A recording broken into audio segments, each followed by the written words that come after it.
Hello hi dears ಎಲ್ರಿಗೂ ನಮಸ್ಕಾರ. ಎಲ್ಲರೂ ಹೇಗಿದ್ದೀರಾ? ಎಲ್ಲರೂ ಚೆನ್ನಾಗಿದ್ದೀರಾ ಅಂತ ಅಂದ್ಕೊಳ್ತೀನಿ. So welcome back to my YouTube channel ನಿಮ್ಮ ವ್ಲಾಗ್ಸ್. ಇವತ್ತಿನ 2 ಕನಸು ಎಪಿಸೋಡ್ 36. ಈ ಎಪಿಸೋಡಲ್ಲಿ ನಿತ್ಯನ ಹುಡುಕಾಟದಲ್ಲಿದ್ದಾನೆ ಶರತ್. ಪಾಪ ಎಷ್ಟು ಹುಡುಕಿದ್ರು ನಿತ್ಯ ಸಿಗ್ತಾ ಇಲ್ಲ. ಆ್ಯಂಡ್ ನಿತ್ಯ ಎಲ್ಲಿ ಹೋಗಿದ್ದಾಳೆ ಎಲ್ಲಿದ್ದಾಳೆ ಅನ್ನೋದನ್ನು ಈ ಎಪಿಸೋಡಲ್ಲಿ ಫುಲ್ಲಾಗಿ ಹೇಳಿದ್ದೀನಿ. ಸೊ ಹೋಗಿ ಎಪಿಸೋಡ್ನ ನೋಡ್ಕೊಂಡು ಬನ್ನಿ. ಹಾಗೆ ಸಬ್ಸ್ಕ್ರೈಬ್ ಮಾಡ್ಕೊಳ್ಳೋದನ್ನು ಮರಿಬೇಡಿ. ಸಬ್ಸ್ಕ್ರೈಬ್ ಮಾಡಿಕೊಂಡು ವಿಡಿಯೋನ ನೋಡಿ ಅಂತ ಹೇಳ್ತಾ ಹೋಗಿ ಎಪಿಸೋಡ್ನ ನೋಡ್ಕೊಂಡು ಬನ್ನಿ. ನಿತ್ಯ ಹುಡುಕಾಟದಲ್ಲಿ ಶರತ್. ನಿತ್ಯ ಮನೇಲಿರದೇ ಇರೋದು ಶರತ್ಗೆ ಏನೋ ಒಂಥರ ಸಂಕಟ, ಹಾಗೆ ಪಶ್ಚಾತ್ತಾಪ. ತನಗಿಂದ ನಿತ್ಯಗಾದ ಅವಮಾನಕ್ಕೆ ಬೇಜಾರು. ಇದೆಲ್ಲದರ ನಡುವೆನೇ ನಿತ್ಯಳನ್ನು ಹೀಗಾದರೂ ಮನೆಗೆ ಕರ್ಕೊಂಡು ಬರಬೇಕು ಅಂತ ಹುಡುಕ್ತಿರ್ತಾನೆ. ನಿತ್ಯಗೆ ಕಾಲ್ ಮಾಡ್ದ, ಆದರೆ ಸ್ವಿಚ್ ಆಫ್. ಶರತ್ ಲಾವಣ್ಯ ಮೇಲೆ ಕೋಪದಲ್ಲಿ ಕುದೀತಿದ್ದ. ಮಾರನೇ ದಿನ ಶ್ರುತಿ ಶರತ್ ಮನೆಗೆ ಬಂದ್ಲು. ಶರತ್ ಅರ್ಜೆಂಟಲ್ಲಿ ಎಲ್ಲೋ ಹೊರಟಿದ್ದ. ಶ್ರುತಿ ಶರತ್ ನೋಡಿ, ಹಾಯ್ ಸರ್, ಟಿಫನ್ ಆಯಿತಾ? ಶರತ್ ಡಲ್ಲಾಗಿ ಹಾಯ್ ಶ್ರುತಿ ಅಂದ. ಶ್ರುತಿ, ನಿತ್ಯ ಎಲ್ಲೋದ್ಲು ಸರ್? ಅಮ್ಮ ಅವಳಿಗೆ ಸ್ವೀಟ್ ಕೊಟ್ಬಿಟ್ಟು ಬಾ ಅಂತ ಹೇಳಿ ಕಳಿಸಿದ್ರು. ಅವಳಿಗೆ ಬರ್ಫಿ ಅಂದರೆ ತುಂಬ ಇಷ್ಟ. ಅಮ್ಮ ಹತ್ರ ಹೇಳಿ ಮಾಡಿಸ್ಕೊಳ್ತಿದ್ಲು ಬರ್ಫಿನ.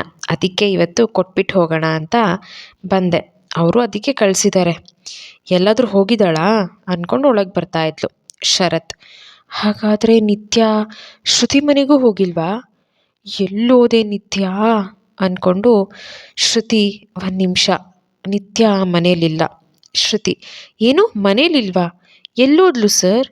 ಓ, ನಮ್ಮನೆಗೆ ಹೋದ್ಲಾ ಅಂತ ಕೇಳಿದ್ಲು ಶರತ್. ಶ್ರುತಿ ಅದೇನಾಯಿತು ಅಂದರೆ ಅಂತ ಹೇಳಿ ಬೇಜಾರಿಂದ ನಡೆದಿದ್ದನ್ನೆಲ್ಲ ಹೇಳ್ತಾನೆ. ಶ್ರುತಿ ಕೂಡ ಕೋಪದಿಂದ, ಏನು ಸರ್, ಏನಿದೆಲ್ಲ? ನಿತ್ಯಗೆ ಲಾವಣ್ಯಗೆ ಆಗಲ್ಲ ಅಂದರೆ ಅವರಿಬ್ಬರನ್ನೂ ದೂರ ಇಡಬೇಕು. ಹತ್ತಿರ ಇಟ್ಟಿದ್ದು ನಿಮ್ಮ ತಪ್ಪು. ಅವತ್ತು ಪ್ರಶಾಂತ್ ಬಂದು ಕೇಳಿದೆ ಅಲ್ವಾ? ಅಟ್ಲೀಸ್ಟ್ ಅವಾಗಾದರೂ ಕಳಿಸಿದ್ರೆ ಈ ಥರ ಎಲ್ಲ ಆಗ್ತಾ ಇರಲಿಲ್ಲ. ಅಷ್ಟು ರಾತ್ರಿಯಲ್ಲಿ ಅವಳ ಮನೆಯಿಂದ ಈಚೆ ಕಳಿಸಿದ್ದೀರಾ ಅಂದರೆ ಛೇ. ಶರತ್. ಶ್ರುತಿ, ಇದು ಕೋಪ ಮಾಡ್ಕೊಳ್ಳೋ ಟೈಮಲ್ಲ, ನಿತ್ಯನ ಹುಡುಕೋ ಟೈಮ್. ಇವಾಗ ನಿತ್ಯ ನಿನ್ನ ಮನೆಗೂ ಬಂದಿಲ್ಲ ಅಂದರೆ ಎಲ್ಲಿ ಹೋಗಿದ್ದಾಳೆ ಅಂತ ಗಾಬರಿ ಆದ. ಶ್ರುತಿ, ನನ್ನ ನಿತ್ಯಾಗ ಏನಾದರೂ ಆದರೆ ನಾನು ಆ ಲಾವಣ್ಯನ ಸುಮ್ಮನೆ ಬಿಡಲ್ಲ ಅಂತ ಹೇಳಿ ಅಲ್ಲಿಂದ ಹೋದ್ಲು. ಶ್ರುತಿ ಬೈಕೋತಾ ರೋಡಲ್ಲಿ ಬರ್ತಿದ್ಲು. ಇವರಿಂದ ಅವಳಿಗೆ ನೆಮ್ಮದಿ ಇಲ್ವಲ್ಲ, ಮನೆಗೂ ಬಂದಿಲ್ಲ, ಎಲ್ಲೋದೆ ನಿತ್ಯ? ಅಷ್ಟರಲ್ಲಿ ರಾಹುಲ್ ಕೂಡ ಆ ಕಡೆಯಿಂದ ಬರ್ತಾ ಇದ್ದ. ಹೇ ಶ್ರುತಿ, ಯಾಕೆ ನೋಡಿದ್ರು ನೋಡದೆ ಇರೋ ಹಾಗೆ ಹೋಗ್ತಾ ಇದೆಯಾ? ಕೋಪ ಮಾಡ್ಕೊಂಡಿದ್ಯಾ? ಯಾಕೆ, ಏನಾಯಿತು? ಶ್ರುತಿ ರಾಹುಲ್ಗೆ ಶರತ್ ಹೇಳಿರೋದನ್ನೆಲ್ಲ ಹೇಳಿದ್ಲು. ರಾಹುಲ್, ಏನೂ ಯೋಚನೆ ಮಾಡಬೇಡ, ನಮ್ಮ ನಿತ್ಯ ಸಿಕ್ಕೇ ಸಿಗ್ತಾಳೆ, ನಾವು ಹುಡ್ಕೋಣ. ರಾಹುಲ್ ಮತ್ತು ಶ್ರುತಿಗೆ ಗೊತ್ತಿರೋ ಜಾಗದಲ್ಲೆಲ್ಲ ಹುಡುಕಿದ್ರು, ಆದರೆ ಎಲ್ಲೂ ಸಿಗಲಿಲ್ಲ. ಇವಾಗ ಅವ್ರಿಗೆ ಉಳಿದಿರೋದು ಪ್ರಶಾಂತ್ ಮನೆ ಒಂದೇ. ಇವರು ಅವನ ಮನೆಗೆ ಹೋದರು. ಪ್ರಶಾಂತ್ ಅವ್ರ ಅಮ್ಮನ ಫೋಟೋಗೆ ಪೂಜೆ ಮಾಡ್ತಿದ್ದ. ಆಮೇಲೆ ಶ್ರುತಿ ಮತ್ತು ರಾಹುಲ್ನ ನೋಡಿ, ಓ ಶ್ರುತಿ, ರಾಹುಲ್ ಬನ್ನಿ ಅಂದ. ಶ್ರುತಿ ಹಾಗೆ ರಾಹುಲ್ ಮನೆ ಒಳಗಡೆ ಬಂದರು. ಶ್ರುತಿ ಸುತ್ತು ನೋಡಿದ್ಲು, ಆದರೆ ಎಲ್ಲೂ ಸಿಗಲಿಲ್ಲ ನಿತ್ಯ. ಶ್ರುತಿ, ಪ್ರಶಾಂತ್, ನಿತ್ಯ ಮನೆಗೆ ಬಂದಿದ್ಲೇನೋ? ಪ್ರಶಾಂತ್, ನಿತ್ಯನಾ? ಇಲ್ವಲ್ಲ ಶ್ರುತಿ, ಅವಳನ್ನು ಶರತ್ ಸರ್ ಮನೇಲಿ ನೋಡಿದ್ದೆ ಲಾಸ್ಟ್, ಮತ್ತೆ ಅವಳು ನನ್ನ ಕಣ್ಣಿಗೆ ಕಾಣಿಸ್ಲಿಲ್ಲ. ಯಾಕೆ ಶ್ರುತಿ, ಏನಾಯಿತು? ಶ್ರುತಿ ಶರತ್ ಹೇಳಿದ್ದನ್ನು ಪ್ರಶಾಂತ್ಗೂ ಹೇಳಿದ್ಲು. ಅದನ್ನು ಕೇಳಿಸ್ಕೊಂಡ ಪ್ರಶಾಂತ್, ಅವಳಿಗಿದೆಲ್ಲ ಆಗಬೇಕಾದದ್ದೆ. ನಾನು ಎಷ್ಟು ಸಾರಿ ಹೇಳಿದೆ, ಅವಮಾನ ಆಗೋ ಜಾಗದಲ್ಲಿ ನೀನು ಇರೋದು ಬೇಡ, ಬಂದ್ಬಿಡು ನನ್ನ ಜೊತೆ ಅಂತ. ಆದರೆ ಅವಳು ನನ್ನ ಮಾತೇ ಕೇಳಲಿಲ್ಲ. ನೋಡ್ದಾ ಈಗ ಶರತ್ ಮನೆಯವರು ಅವಳನ್ನು ಹೇಗೆ ನಡ್ಸ್ಕೊಂಡಿದ್ದಾರೆ ಅಂತ. ಆಮೇಲೆ ಲಾವಣ್ಯ ಮೇಲೆ ಕೆಂಡ ಕಾರ್ತಾನೆ.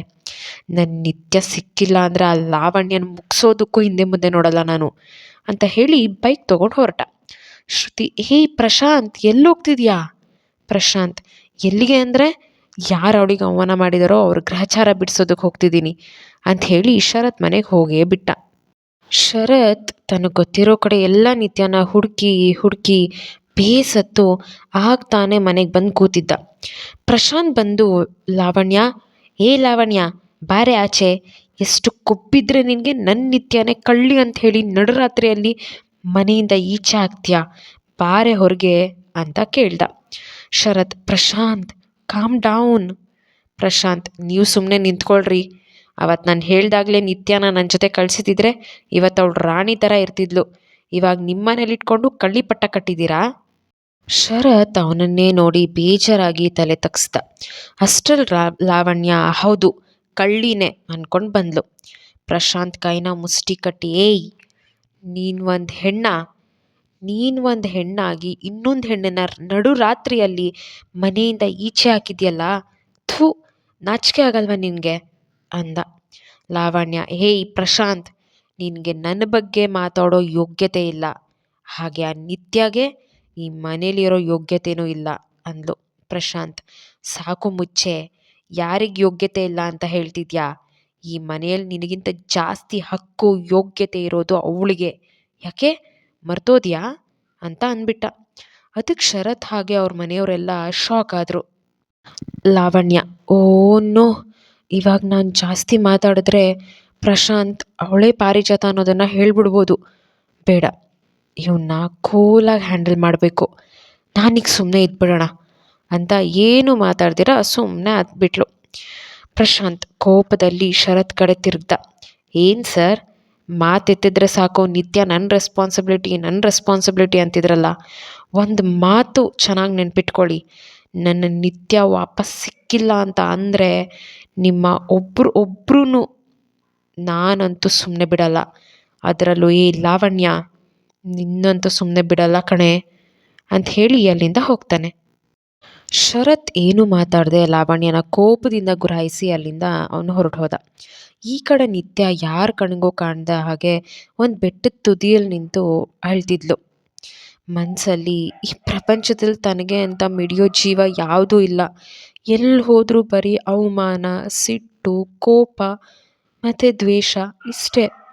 ನೋವು ಹಾಗೆ ಕಣ್ಣೀರಲ್ಲಿ ಬದುಕೋದೇ ಆಗೋಗಿದೆ. ಆಸೆ ಪಟ್ಟ ಕನಸು, ಮೆಚ್ಚಿಕೊಂಡ ಹೃದಯ ಎರಡೂ ಕೂಡ ಸಿಗ್ತಿಲ್ಲ.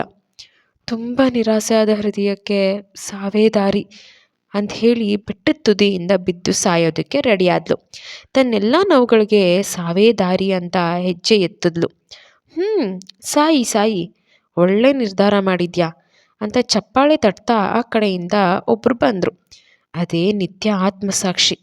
ನಿತ್ಯ ಅದನ್ನು ನೋಡಿ ಹೆಜ್ಜೆ ಹಿಂದೆ ಇಟ್ಟು, ಯಾರು ನೀನು ಅಂತ ಕೇಳಿದ್ಲು. ನಾನು ನಿನ್ನೆರಳು. ಯಾಕೆ ನಿತ್ಯ, ಯಾಕೆ ನಿಲ್ಲಿಸ್ಬಿಟ್ಟೆ? ಹೋಗ್ಬಿಟ್ಟು ಸಾಯಿ.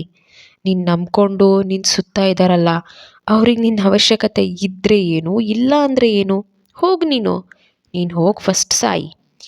ನಿತ್ಯ ಅಳ್ತಾ, ಇನ್ನೇನು ಮಾಡಲಿ, ಈ ಪ್ರಪಂಚದಲ್ಲಿ ಯಾರು ನನ್ನವರು, ನಾನು ಇಷ್ಟಪಟ್ಟ ಕಲಾವಿದ ಏನಾಗಿದ್ದಾನೆ ಅನ್ನೋದು ನನಗೆ ಗೊತ್ತಾಗ್ತಿಲ್ಲ. ಅವನನ್ನು ಮರೆತು ಬೇರೆ ಬದುಕು ನನಗೆ ಬೇಕಾಗಿಲ್ಲ. ಇನ್ನೊಬ್ಬರ ಮನೆಯಲ್ಲಿದ್ದು ಕಳ್ಳಿ ಪಟ್ಟ ತಗೊಂಡ್ಮೇಲೆ ಯಾಕೆ ಬದುಕಿರಬೇಕು? ಒಳ್ಳೆತನಕ್ಕೆ ಅವಮಾನಕ್ಕೆ ಸನ್ಮಾನ ಆಗಿದ್ದರೆ, ಅವಮಾನನೇ ಒಳ್ಳೆತನ ಆಗಿದ್ದರೆ ಯಾಕೆ ಬೇಕು ಈ ಒಳ್ಳೆತನ? ಆತ್ಮಸಾಕ್ಷಿ. ನಿತ್ಯ, ಅವಮಾನ ಆಗ್ತಾ ಇರುತ್ತೆ. ಯಾಕೆ ಅಂದರೆ ನೀನು ಸತ್ಯದ ದಾರಿಯಲ್ಲಿದೆಯಾ ಅಂತ. ಸತ್ಯ ಅನ್ನೋ ಜೀವನದ ಅಡುಗೆ ತುಂಬ ಸಪ್ಪೆ ನಿತ್ಯ. ಅದಕ್ಕೆ ಅವಮಾನ ಅನ್ನೋ ಉಪ್ಪು ಹಾಕ್ತಾ ಇರಬೇಕು. ಇಲ್ಲ ಅಂದರೆ ಅದು ಎಷ್ಟೇ ಬೆಂದರೂ ಅದು ಸಪ್ಪೆ ಹಾಗೆ ಉಳಿದು ಬಿಡುತ್ತೆ. ಎಷ್ಟು ಅರ್ಥವಾದ ಮಾತು. ನಿತ್ಯಗೆ ಆ ಮನಸ್ಸಾಕ್ಷಿ ಹೇಳ್ತಾ ಇರೋದು ಅರ್ಥ ಆಗಲಿಲ್ಲ. ಅದನ್ನೇ ನೋಡ್ತಾ ಹಾಗೆ ನಿಂತಿದ್ಲು. ಆತ್ಮಸಾಕ್ಷಿ, ಹೇಳು ನಿತ್ಯ, ಮಾತಾಡು. ನಿನ್ನ ಜವಾಬ್ದಾರಿಗಳಿಂದ ದೂರ ಉಳಿತೀಯಾ ಅಥವಾ ಅದನ್ನು ನೆರವೇರಿಸೋದಕ್ಕೆ ಬದುಕ್ತೀಯಾ? ನೀನು ಹೇಳಿನಾ? ಸಾಯಿ ಹೋಗು. ನಿತ್ಯ, ಇಲ್ಲ, ನಾನು ಸಾಯಲ್ಲ, ನಾನು ಬದುಕ್ತೀನಿ. ಆದರೆ ನನ್ನ ಪ್ರೀತಿ? ಆತ್ಮಸಾಕ್ಷಿ, ನಿನ್ನ ಪ್ರೀತಿ ಸಿಗ್ತಿಲ್ಲ ಅಂತಿದೆಯಲ್ಲ, ನೀನು ಯಾಕೆ ಅದನ್ನು ಹುಡುಕ್ತಿಲ್ಲ? ಅಟ್ಲೀಸ್ಟ್ ಹುಡುಕೋ ಪ್ರಯತ್ನ ಯಾಕೆ ಮಾಡಲಿಲ್ಲ ಅಂತು. ನಿತ್ಯ ಮೌನವಾಗಿ ಅದನ್ನೇ ನೋಡ್ಕೊಳ್ತಾ ನಿಂತುಬಿಡ್ತು. ಎಷ್ಟೇ ಅನುಮಾನ ಬಂದರೂ ಗೊಂದಲಗಳು ಬಂದರೂ ನನ್ನ ಕೇಳ್ತಿದ್ದೆ ಅಲ್ವಾ? ಈ ವಿಚಾರದಲ್ಲಿ ನಿನ್ನ ಕಣ್ಣೆದುರೇ ಇರೋ ನಿನ್ನ ಪ್ರೀತಿನ ತೋರಿಸಿದ್ದೀನಿ. ಆದರೆ ನೀನು ಅದನ್ನು ಗುರುತಿಸ್ತಾನೇ ಇಲ್ಲ. ಅದು ನಿನ್ನ ತಪ್ಪು. ನಿತ್ಯ ಗೊಂದಲದಲ್ಲಿ ಆ ಕಡೆ ಈ ಕಡೆ ನೋಡ್ತಾ, ನನ್ನ ಕಣ್ಣೆದುರೇ ಇದೆಯಾ, ಹೇಗೆ ತಿಳ್ಕೊಳ್ಳೋದು ಅಂತ ಒಂದು ಕ್ಷಣ ಯೋಚನೆ ಮಾಡಿ ಎದೆ ಮೇಲೆ ಕೈ ಇಟ್ಟು ಕಣ್ಮುಚ್ಚಿ ನಿಂತಳು. ಅವಳಲ್ಲಿ ಒಂಥರ ಎಮೋಷ್ನಲ್ ಫೀಲಿಂಗ್, ಒಂದು ಕಡೆ ಕಲಾವಿದನ ಅಸ್ಪಷ್ಟ ಮುಖ, ಶರತ್ನ ಜೊತೆಗಿದ್ದ ಕ್ಷಣಗಳು. ನಿತ್ಯಾಳ್ಗೆ ಇನ್ನೊಂದಷ್ಟು ಗೊಂದಲಗಳನ್ನ ಶುರುವಾಯಿತು. ನಿತ್ಯ ಕಣ್ಮುಚ್ಕೊಂಡೇ ಕಲಾವಿದ, ಶರತ್ ಮತ್ತು ಆತ್ಮಸಾಕ್ಷಿಯ ಮಾತು ಕೇಳಿದ್ಲು. ಕಲಾವಿದನ ಪತ್ರದಲ್ಲಿದ್ದ ಭಾವನೆಗಳು, ಶರತ್ನ ಕೇರ್ ಮತ್ತು ಆತ್ಮಸಾಕ್ಷಿಯ ಅಸ್ಪಷ್ಟ ಉತ್ತರಗಳು, ಇದೆಲ್ಲ ನಿತ್ಯಗೆ ತಲೆ ಬಿಸಿ ಮಾಡ್ತು. ಬೆಟ್ಟದ ತುದಿಯಲ್ಲಿ ಇದ್ದ ನಿತ್ಯ ಎರಡು ಕಿವಿ ಮುಚ್ಚಿ ನೋ ಅಂತ ಎಕೋ ಬರೋ ಹಾಗೆ ಕೂಗಿದ್ಲು. ಕಣ್ಣು ಬಿಟ್ಟು ನೋಡಿದ್ಲು. ಅಲ್ಲಿ ಆತ್ಮಸಾಕ್ಷಿ ಇರಲಿಲ್ಲ. ನಿತ್ಯ ಜೋರಾಗಿ ಅಳ್ತಾ, ಶರತ್ ಸರ್ಗೂ ಕಲಾವಿದನಿಗೂ ಏನು ಸಂಬಂಧ? ಯಾಕೆ ಈ ಥರ ಆಗ್ತಿದೆ? ಶರತ್ ಸರ್ ಆ ಲಾವಣ್ಯನ ಮದುವೆ ಆಗ್ತಿದ್ದಾರೆ. ನನ್ನ ಮನಸ್ಸಲ್ಲಿ ಏನಾಗ್ತಾ ಇದೆ? ಇದಕ್ಕೆಲ್ಲ ಉತ್ತರ ಯಾವಾಗ ಸಿಗುತ್ತೆ ಅಂತ ಗೊಳೋ ಅಂತ ಅಳ್ತಿದ್ಲು. ಈ ಕಡೆ ಅಂತೂ ಶರತ್ ಪ್ರಶಾಂತ್ ಆಡಿದ ಮಾತುಗಳನ್ನ ನೆನೆಸ್ಕೊಂಡು, ಪ್ರಶಾಂತ್ ಅಷ್ಟೊಂದು ಕೋಪ ಮಾಡ್ಕೊಳ್ಳೋದಕ್ಕೆ ನಾನೇ ಕಾರಣ, ಅವ್ನು ಬೈಯೋದ್ರಲ್ಲಿ ತಪ್ಪಿಲ್ಲ, ಎಲ್ಲಿ ಹೋದ್ಲು ನಿತ್ಯ ಅಂತ ಅಂದ್ಕೊಳ್ತಿದ್ದ. ಅವಳಿಗೆ ಪ್ರಶಾಂತ್, ಶ್ರುತಿ ಬಿಟ್ಟರೆ ಬೇರೆ ಯಾರೂ ಫ್ರೆಂಡ್ಸ್ ಇಲ್ವಲ್ಲ ಅನ್ನೋ ಚಿಂತೆಯಲ್ಲಿ ಮುಳುಗ್ಬಿಟ್ಟಿದ್ದ. ಇದಿಷ್ಟು ಇವತ್ತಿನ ಎಪಿಸೋಡ್. ನೆಕ್ಸ್ಟ್ ಎಪಿಸೋಡ್ನ ತೊಗೊಂಡು ಆದಷ್ಟು ಬೇಗ ನಿಮ್ಮ ಮುಂದೆ ಬರ್ತೀನಿ. ಸಬ್ಸ್ಕ್ರೈಬ್ ಮಾಡ್ಕೊಳ್ಳೋದನ್ನು ಮರಿಬೇಡಿ. Love you all. ಬಾಯ್.